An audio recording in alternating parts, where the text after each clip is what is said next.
بسم اللہ الرحمن الرحیم۔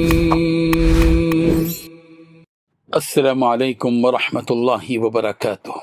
الحمد للہ وکفی عبادہ الذین اصطفی، اما بعد۔ حاضرین و ناظرین، یہ درس حدیث نمبر 501 ہے اور آج کا عنوان ہے قناعت اور شکر گزاری کا نبوی اصول۔ روایت سماعت کیجیے، ترجمے کے بعد تشریح کی جائے گی۔ بسم اللہ الرحمن الرحیم۔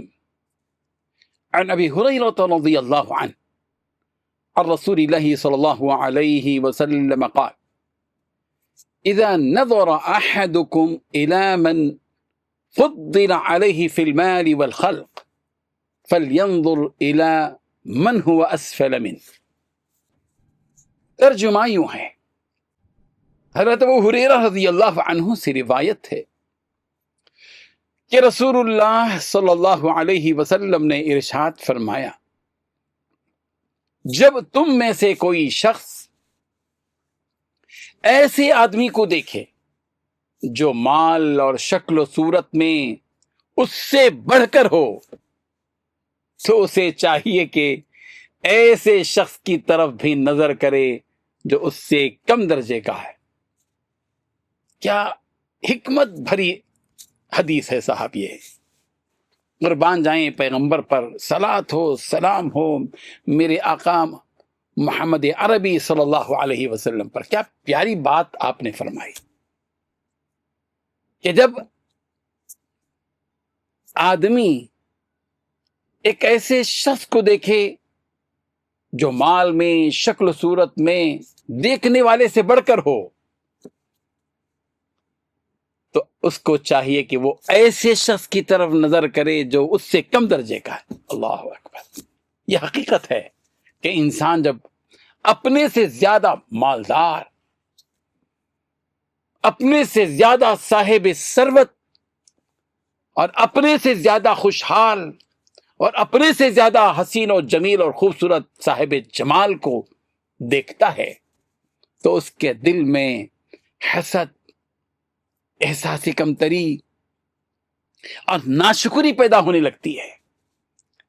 اس کیفیت سے ہم سب کو بچانے کے لیے، حسد سے بچانے کے لیے، احساس کمتری سے بچانے کے لیے، ناشکری کی بیماری سے بچانے کے لیے اللہ کے نبی صلی اللہ علیہ وسلم نے کیا پیارا علاج دیا۔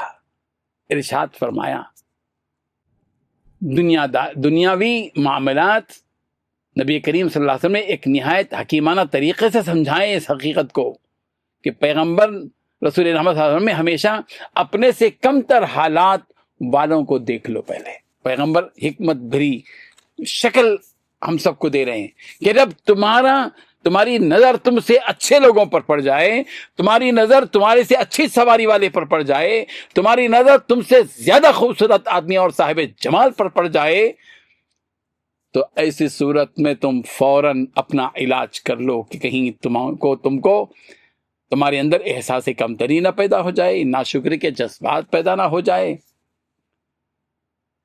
اسی لیے اپنے سے کم تر جو لوگ ہیں یا اپنے سے کم تر کوئی آدمی ہے، اپنے سے کچھ غریب، اپنے سے زیادہ کچھ کم حالت والا، اس کو دیکھو، یہ توڑ ہو جائے گا، یہ توڑ ہو جائے گا۔ جب انسان ایسے لوگوں پر نظر ڈالتا ہے جو اس سے زیادہ تنگ دست ہوں، بیمار ہوں یا مشکلات میں مبتلا ہوں، تو اس کے دل میں شکر کے جذبات پیدا ہوتے ہیں، وہ اپنی نعمتوں کی قدر کرنے لگتا ہے اور دل میں سکون محسوس کرتا ہے۔ نیز اس لیے بھی کہ دنیا کا معیار اصل کامیابی نہیں ہے۔ مال، خوبصورتی اور ظاہری آسائشیں، یہ بناوٹی چیزیں، یہ عارضی ہیں۔ اصل کامیابی ایمان، اخلاق اور آخرت کی کامیابی ہے۔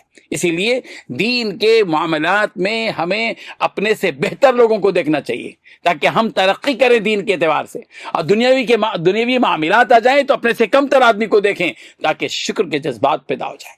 اس حدیث سے معلوم ہوا کہ حسد سے بچنے کا قناعت پیدا کرنے کا اور اللہ کی نعمتوں کی قدردانی کرنے کا، شکر گزاری ادا کرنے کا بہترین فارمولہ اور طریقہ یہ ہے کہ انسان اپنی نظر کا زاویہ درست کر لے۔ جو شخص اس اصول کو اپنا لیتا ہے وہ دل کی بے چینی سے، حسرت سے، مقابلہ بازی سے محفوظ ہو جاتا ہے۔ مسلمانوں کو چاہیے کہ جب بھی وہ کسی امیر، خوبصورت، خوشحال شخص کو دیکھیں اور دل میں کمی محسوس ہو تو فوراً ایسے لوگوں کو یاد کریں جو اس سے محروم ہوں۔ اس سے دل میں شکر کا جذبہ پیدا ہوگا، قناعت پیدا ہوگی، اللہ کی رضا پیدا ہوگی۔ شیخ سعدی مسجد کے دروازے پر داخل ہو رہے ہیں، ان کے پیروں پر جوتے نہیں ہیں، نظر پڑی سیڑھیوں پر بیٹھے ایک شخص پر، دیکھا کہ اس کے 2 پیر ہی نہیں ہیں۔ اللہ اکبر، اللہ اکبر۔ اپنے جوتوں کے نہ ہونے کا احساس ختم ہو جاتا ہے جب کسی کے دونوں پیروں کے نہ ہونے کا علم ہوتا ہے۔